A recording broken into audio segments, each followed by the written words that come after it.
Team दृष्टि प्रस्तुत कर रही है किताबों की एक नई श्रृंखला प्रीलिम्स प्रैक्टिस सीरीज। इस सीरीज में हैं 6 पुस्तकें जिनकी मदद से आप कर सकेंगे प्रीलिम्स परीक्षा के लिए 10,000 से अधिक प्रश्नों का अभ्यास, ताकि परीक्षा में अधिकांश प्रश्न आपको जाने पहचाने से लगें और आप आसानी से भेद सकें प्रीलिम्स का चक्रव्यूह। इन किताबों में शामिल हैं आज तक पूछे गए व भविष्य के लिए संभावित सभी प्रश्न, IAS, PCS, UGC net, CDS, NDA व सीएपीएफ आदि सभी परीक्षाओं के प्रश्नों का संकलन, प्रत्येक प्रश्न के उत्तर की विस्तृत व्याख्या। प्रीलिम्स प्रैक्टिस सीरीज की 6 किताबें हैं।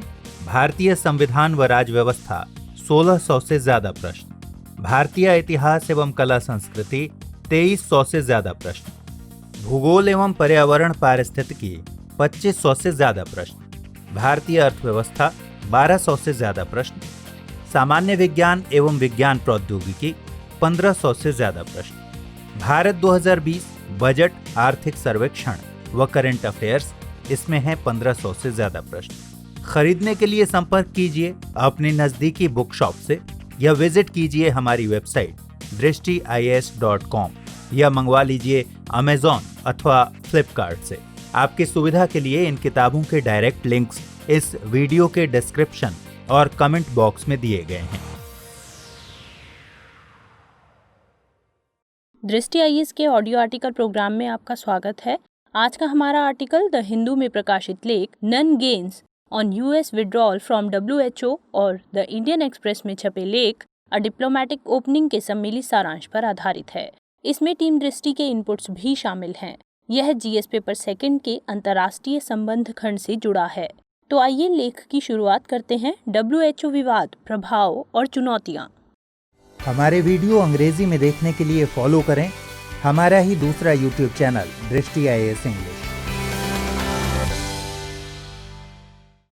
हाल ही में ट्रंप प्रशासन ने विश्व स्वास्थ्य संगठन की सदस्यता को त्यागने का ऐलान किया है। इसके संकेत मई के महीने में पहले ही मिल गए थे।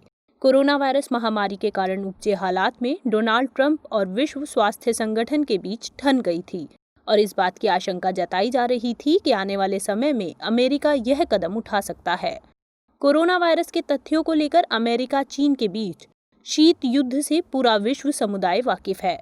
तब अमेरिका ने विश्व स्वास्थ्य संगठन पर चीन का पक्ष लेने का आरोप लगाया था और इस वैश्विक संगठन की फंडिंग को रोकने की बात कही थी।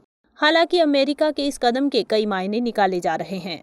इसमें कोई दो राय नहीं कि अमेरिका विश्व स्वास्थ्य संगठन में सबसे बड़ा योगदान करता है और इसलिए अमेरिका इसकी फंडिंग को रोककर अपनी अहमियत को साबित करने में लगा है।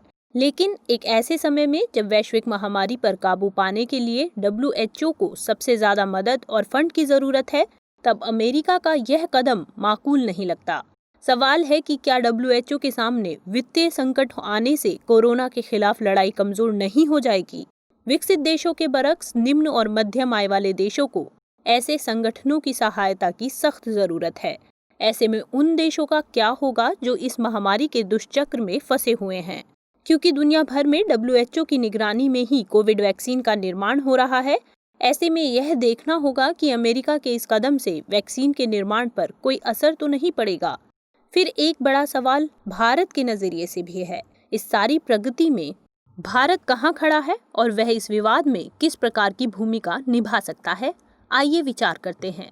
सबसे पहले पूरे मामले पर एक नजर डालते हैं। अगर यह कहा जाए कि कोरोना वायरस जनित महामारी ने अमेरिका चीन संबंध में पहले से मौजूद खटास को और बढ़ाने का काम किया तो गलत नहीं होगा।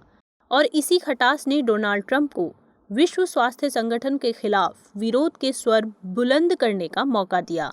दुनिया के अंदर कोरोना संक्रमण के तेजी से फैलने के पीछे जहां अमेरिका ने चीन को जिम्मेदार ठहराया, वहीं विश्व स्वास्थ्य संगठन को इसकी जानकारी पर गुमराह करने का आरोप लगाया।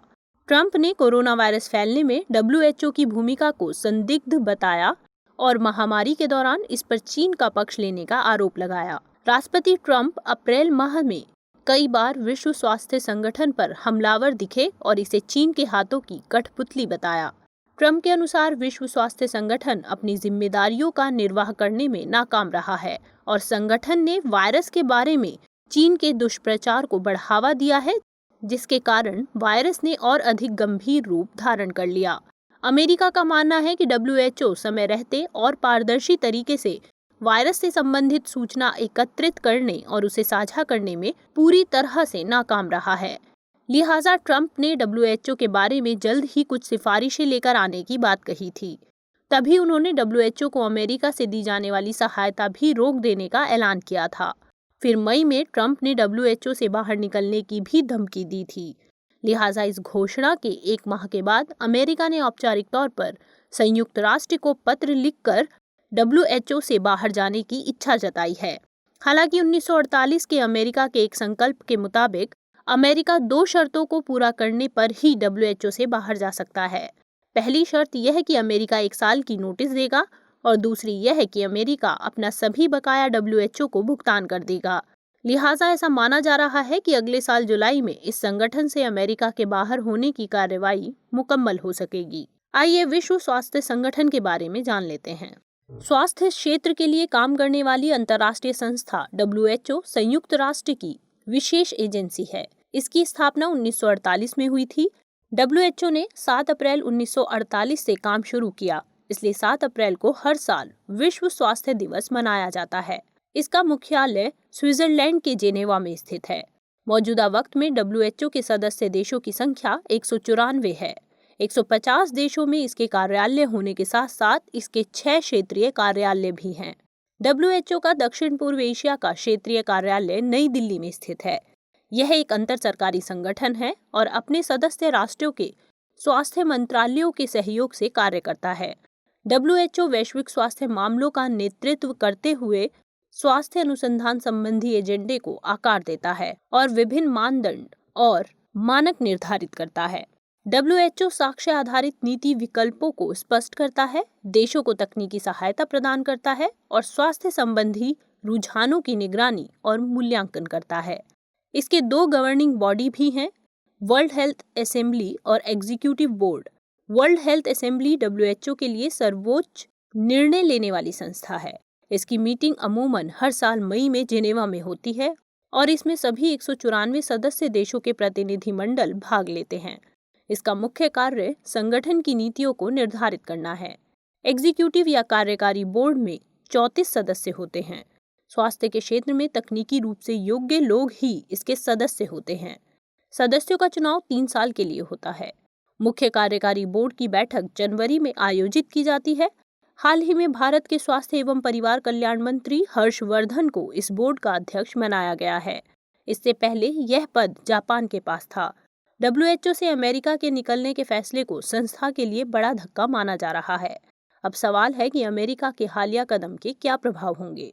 ऐसे समय में जब दुनिया भर में करीब 1.5 करोड़ से ज्यादा लोग कोरोना वायरस से संक्रमित हो चुके हैं और 6 लाख लोगों की मौत हो चुकी है, तब अमेरिका का यह कदम बेहद चिंतित करने वाला है।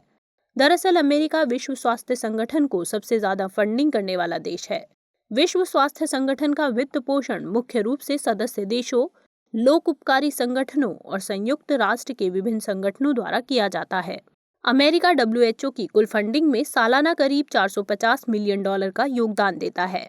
ऐसे में अमेरिका द्वारा फंडिंग को रोकना WHO की कार्यप्रणाली को तो प्रभावित करेगा ही, संपूर्ण विश्व की स्वास्थ्य प्रणाली को भी प्रभावित करेगा। महामारी के इस नाजुक वक्त पर फंडिंग को रोकना न केवल वैश्विक निकाय के कामकाज को असरहीन बनाएगा, बल्कि मानवता को भी चोट पहुंचाएगा। मौजूदा वक्त में वैश्विक स्तर पर महामारी को खत्म करने की कोशिश हो रही है, लेकिन अगर WHO को सहयोग न देकर उसे ऐसे ही कमजोर किया जाता रहा तो महामारी के विरुद्ध हो रहे प्रयास कमजोर होंगे। कई निम्न और मध्यम आय वाले ऐसे देश हैं जो मार्गदर्शन और सलाह के अलावा परीक्षण किट और मास्क जैसी बुनियादी जरूरतों के लिए WHO पर निर्भर हैं, लेकिन इसकी फंडिंग में कमी आने से इन देशों को मिलने वाली सहायता पर प्रतिकूल प्रभाव पड़ेगा। अमेरिका के इस फैसले से केवल दुनिया के देशों को नुकसान नहीं होगा, बल्कि खुद अमेरिका भी प्रभावित होगा। मौजूदा वक्त में कोविड-19 की वैक्सीन के लिए अमेरिका में कई क्लिनिकल ट्रायल चल रहे हैं। क्लिनिकल ट्रायल वाली इन संस्थानों को WHO की मदद की जरूरत होगी, लेकिन अमेरिका के इस रुख से इन संस्थानों को नुकसान उठाना पड़ सकता है। ऐसे में सवाल है कि आगे की राह क्या हो। जानकारों की माने तो राष्ट्रपति ट्रंप भले ही WHO पर चीन का पक्षधर होने का आरोप लगा रहे हों, लेकिन उनका यह कदम राजनीति से प्रेरित है। ऐसा माना जा रहा है कि इसी साल नवंबर में अमेरिका में राष्ट्रपति चुनाव होने वाला है। ऐसे में अमेरिका फर्स्ट की नीति के तहत ट्रंप ने यह कदम उठाकर अपने समर्थकों को खुश करने की कोशिश की है, क्योंकि WHO लगातार सदस्य देशों से आग्रह करता रहा है कि वे अपने परीक्षण पद्धति में तेजी लाएं और ज्यादा से ज्यादा लोगों को ट्रेस करने, क्वारंटीन करने की व्यवस्था करें। लिहाजा अपनी नाकामी के लिए पूरी तरह से WHO को जिम्मेदार ठहराना किसी भी दृष्टिकोण से तर्कसंगत नहीं है। अमेरिका का यह कदम राजनीतिक इसलिए भी मालूम पड़ रहा है क्योंकि किसी संधि या संस्था से खुद को अलग थलग करने का उसका यह कोई पहला फैसला नहीं है। पेरिस क्लाइमेट एग्रीमेंट के बाद से यह छठी बार है जब वह खुद को किसी संधि या संस्था से अलग कर रहा है। वहीं दूसरी ओर मौजूदा वक्त में WHO को फंड और सहायता की बेहद जरूरत है। न केवल कोविड-19 बल्कि WHO दुनिया भर में दूसरी बीमारियों और स्वास्थ्य सुविधाओं को मुहैया कराने के लिए भी काम करता है। अभी पूरी दुनिया में कोविड वैक्सीन के लिए जितने भी ट्रायल चल रहे हैं वे सभी WHO की निगरानी में चल रहे हैं। अमेरिका में भी जितने ट्रायल चल रहे हैं वह भी WHO की सहायता से ही चल रहे हैं। लिहाजा एक ऐसे समय में जब WHO को कई स्तरों पर सहायता की जरूरत है, तब उसके सामने वित्तीय संकट खड़ा करना कतई उचित नहीं होगा। लिहाजा मुसीबत के समय एक दूसरे को जिम्मेदार ठहराने के बजाय सभी हितधारकों को एक मंच पर आके इस समस्या का हल खोजने का प्रयास करना चाहिए। इससे इतर इस पूरी कवायद में भारत का रोल बेहद अहम हो सकता है। एक तरफ तो भारत एग्जीक्यूटिव बोर्ड का चेयरमैन है और दूसरी ओर भारत के अमेरिका से अच्छे संबंध भी हैं। लिहाजा भारत राजनीतिक स्तर पर यह कोशिश कर सकता है कि अमेरिका WHO के साथ ही रहे और उसे राजनीतिक और वित्तीय दोनों ही समर्थन देता रहे। चूंकि प्रक्रिया को पूरा होने में 1 साल का समय लगेगा, इसलिए अगर अमेरिका को राजी किया जाता है तो इस दौरान भी फैसला बदला जा सकता है। यहाँ पर विश्व समुदाय को यह कतई नहीं भूलना चाहिए कि अगर अमेरिका हमेशा के लिए WHO से खुद को अलग कर लेता है तो चीन इस संस्था पर अपना वर्चस्व कायम करने में कोई कसर नहीं छोड़ेगा। अगर चीन जैसे विस्तारवादी देश इस वैश्विक संस्था पर अपना प्रभुत्व कायम कर लेता है तो दुनिया के सामने कई चुनौतियां खड़ी हो जाएंगी। पड़ोसी और प्रतिद्वंदी होने के कारण इसमें भारत का नुकसान ज्यादा होता दिख रहा है। इसलिए भारत यह कतई नहीं चाहेगा कि भविष्य में ऐसा कोई संकट खड़ा हो जिसमें भारत पर चीन वर्चस्व कायम कर ले। बहरहाल वैश्विक समुदाय को चाहिए कि वह WHO में अमेरिका के बने रहने के लिए कोई हल निकाले ताकि इस संस्था में सुधार की कवायद को अमली जामा पहनाया जा सके। तो आइए नोट करते हैं आज का सवाल। WHO से अमेरिका के बाहर होने से इस संगठन के कार्य पर क्या प्रभाव पड़ेंगे? अमेरिका को इस संगठन में बनाए रखने के लिए भारत को पहल करने की जरूरत क्यों है? विवेचन कीजिए।